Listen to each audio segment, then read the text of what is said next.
Morning students and Angels public school online class 6 subject mathematics chapter 3 exercise 3.2 students हमने question number 6 तक कल discuss कर चुके। 2 है टॉपिक आपको बताई है प्लेइंग नंबर्स। क्वेश्चन नंबर 7 देख लीजिए। A number is divisible by 6 and 7। एक नंबर 6 और 7 से डिविजिबल है, तो दो ऐसे कौन से नंबर होंगे जिनसे वो डिविजिबल हो जाए।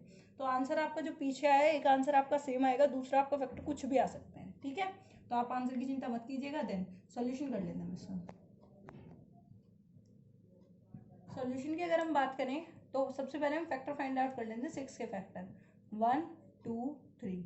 ओके, ये हो गए हमारे पास 6 के फैक्टर। देन 7 के कर लेते हैं, हमारे पास आएंगे 1 एंड 7। अब आपको क्या पता चला, आपको ये इससे ये फाइंड हुआ आपके पास कि जो ये नंबर है 6 एंड 7, ये दो नंबर से किन से डिविजिबल होगा, ये बताना है। अब देखिए, आपके पास दोनों के फैक्टर आ गए, तो आप क्या लिखेंगे? 6 एंड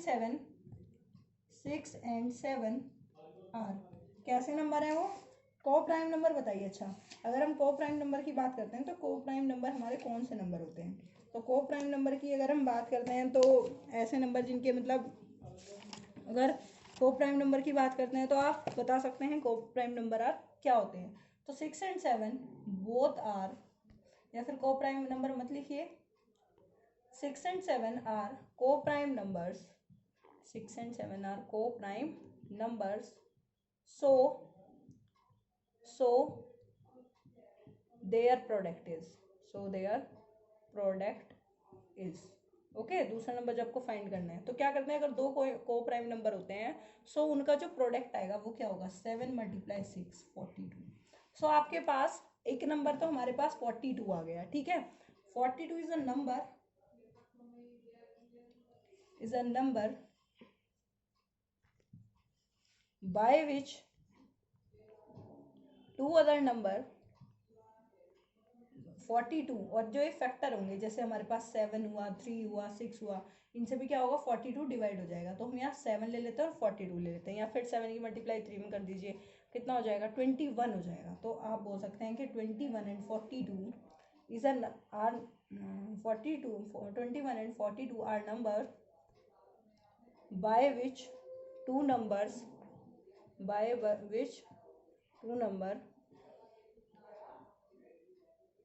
कैन बी डिविजिबल। ठीक है, तो आपका ये क्वेश्चन यहाँ पे कंप्लीट हो चुका है। देन नेक्स्ट देखते हैं हम क्वेश्चन नंबर 8 देख लेते हैं students. What is the question number 8? तो क्वेश्चन नंबर 8 देखते हैं। क्वेश्चन नंबर 8 के लिए मैं बोर्ड रफ कर लेती हूँ। सो देखिए, divisibility test determine whether the following number are divisible as directly. Divisibility test करके आपको ये बताना है कि ये नंबर डिविजिबल है या नहीं है। तो आपके पास 20 है, 20 का कोई टेस्ट नहीं है, रूल नहीं है, तो आप क्या करेंगे? 11040 अपॉन 20 ले लेते हैं। ठीक है, तो आप ये 0 से 0 कट कर देंगे, तो आपके पास क्या आ जाएगा? 1104/2 ये आ जाएगा। अब आप इसको देखते हैं तो क्या करते हैं, इट इज डिविजिबल बाय 2। आप लिख सकते हैं 1104 is divisible by 2 because its ones digit is even. क्योंकि इसकी जो वंस डिजिट है वो क्या है? इवन है, मतलब 4 है। Ones digit is even, that is 4। so we can say that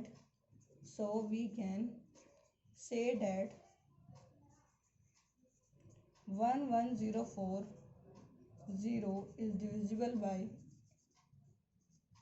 क्योंकि आपको पता है कि अगर वो नंबर उसके किसी भी फैक्टर से डिवाइड होता है तो वो उसके प्रोडक्ट से भी डिवाइड होगा। ओके, डिविजिबल बाय 20 ये हो गया। देन नेक्स्ट लेते हैं हम बी पार्ट। हमारे पास है 04। अब 44 के लिए भी कोई रूल नहीं है, तो आप क्या करेंगे? 44 से 11 से इसको डिवाइड कर देंगे। 44 से डिवाइड कर दीजिए, या 44 से भी छोड़िए, आप इसको 4 से डिवाइड कर दीजिए ऊपर वाले डिजिट को। देन आपके पास आएगा 9504।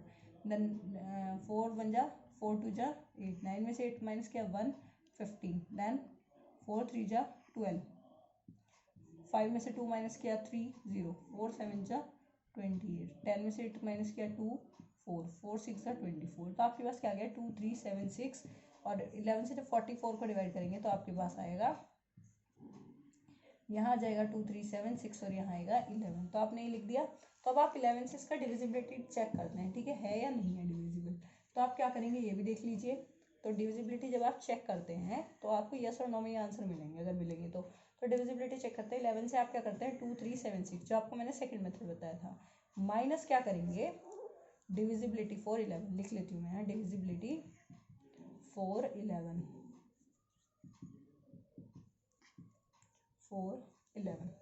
तो आपके लिए मैं स्टेप इधर कर देती हूँ। देन आप क्या करेंगे 11, आपके पास 2 3 7 6 है, तो 2 3 7 में से आप 6 माइनस कर दीजिए, तो आपके पास कितना आएगा 2 3 7 आ जाएगा। ठीक है, 6 माइनस किए तो आपके पास 2 3 1 आ गया। देन 23 में से आपने 1 माइनस कर दिया तो आपके पास कितना आ गया 22 आ गया। ठीक है, अब आपके पास जो 22 आया वो क्या होगा 11 से डिवाइड होगा, तो आप यहाँ लिख सकते हैं 22 is divisible by 2, 22 is divisible by 2, so we can say that 2376 is divisible by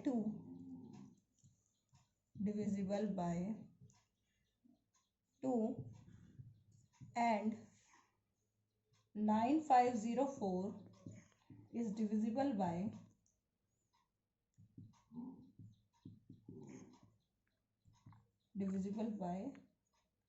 44।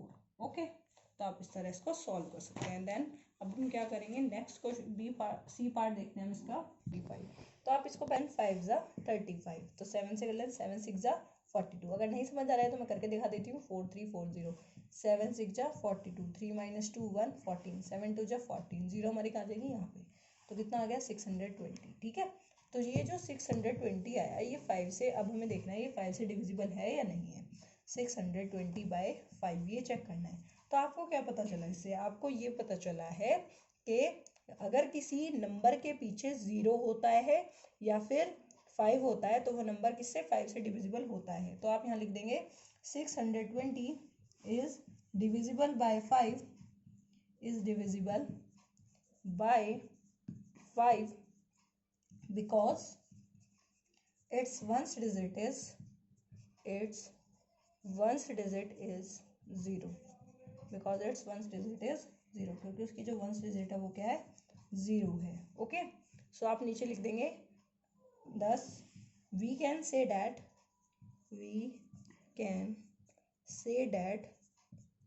4340 is divisible by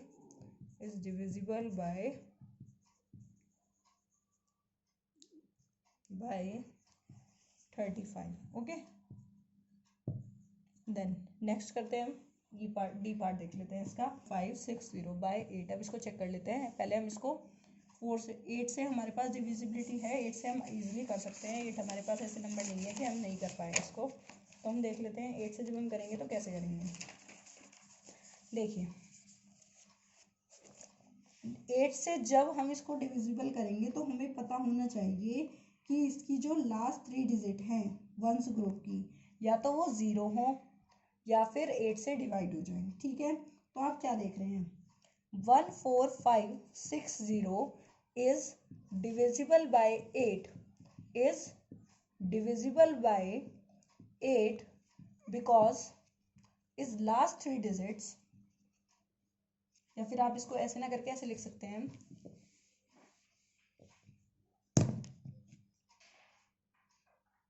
या ऐसे ही लिख दीजिए 14560 is divisible by 8 because is last it's because if the last बोल सकते हैं since the last 3 digits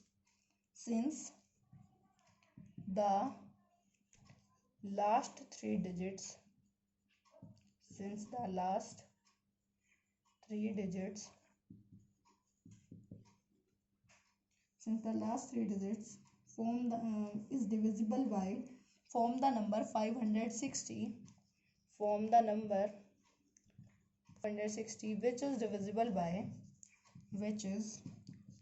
divisible by 8।